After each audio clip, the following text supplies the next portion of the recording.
Ciao comrades, 2025 just began and brand new update for DS Emulator on Vita is already here, so let's check it out. Spoiler alert, it's way better than I expected. First and foremost, huge thanks to Jarek, the developer that keeps working on it and keeps bringing new improvements. Exactly like with the latest release 0.5.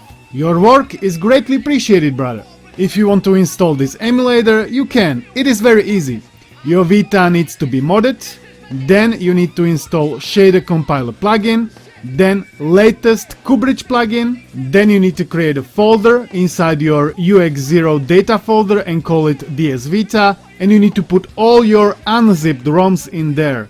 They cannot be zipped but extracted in .nds format. And the last step is to install VPK and have some fun. Before you're gonna launch any game, you can change 3 settings. Frame limit on and off, audio on and off, and ARM7HEL on and off. Explanation of every function is displayed underneath the desired setting. For example, enabling ARM7HLE will increase performance by a lot, but at the cost of lower compatibility.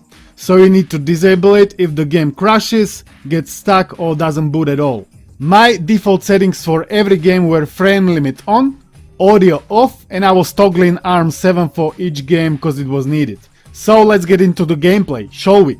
First I've tried New Super Mario Bros. And man, let me tell you, the boost in performance compared to the version 0.4 was mind-blowing. The game was running pretty much at full speed, sometimes even too fast I would say. The in-game frame rate inside the emulator in the top right corner and normal frame rate in the top left corner were showing different values.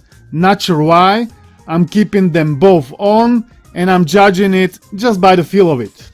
And it was feeling very enjoyable. There was some stutter here and there, some missing texture, some flickering, no audio, but overall the game was running extremely good, especially considering DS emulation on the Vita was up until recently considered impossible.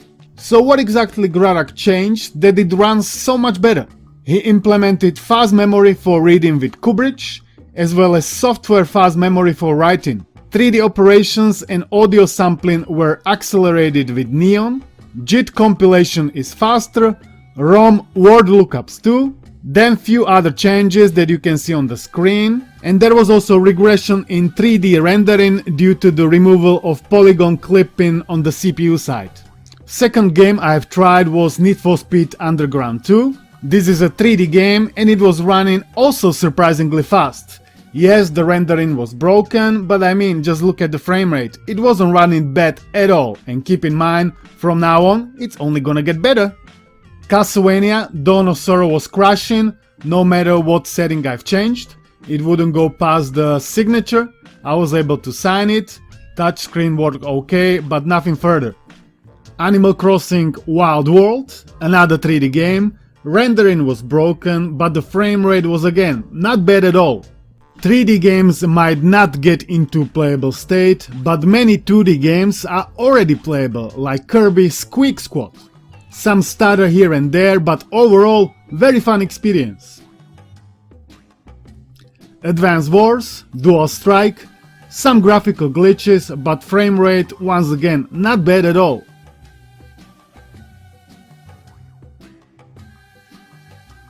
Assassin's Creed, Alters Chronicles, another 3D game. There were some rendering issues, but not as big as in previous games. I would even say it was close to being playable.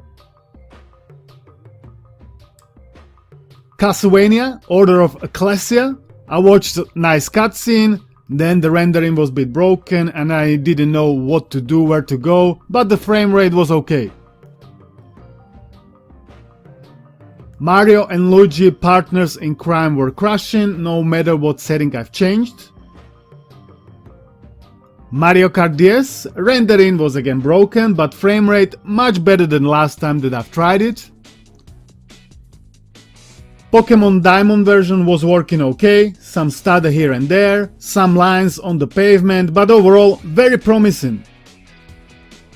Michiko was accompanying me, evaluating and verifying all the results, so you can be sure there was no shady stuff going on in the background, besides full overclock to 500 MHz. I think I forgot to mention that. Super Princess Peach was running much faster than last time. I think now it's very close to full speed.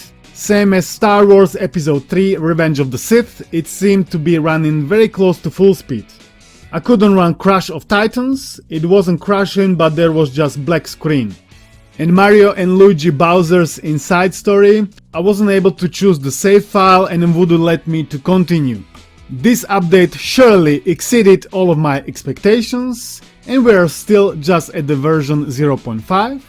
Grarak in his Reddit post said his plans for future are to further optimize it, which is great cause that means it will definitely gonna get better. He will be focusing on improving emulation speed and later on speeding up the rendering and fixing it. He will also try to update the compatibility list in the next few days. I'm a big fan of DS emulation on the Vita and I was very excited to try out this latest version.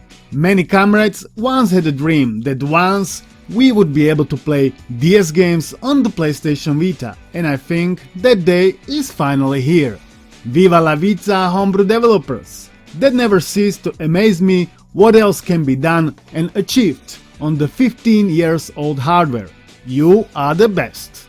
If you haven't seen the latest video, best Vita homebrew of the whole year 2024, check it out right here. Thanks to you for watching. Thanks to channel members and Patreons for their support, and I'll catch you in the next one. Peace!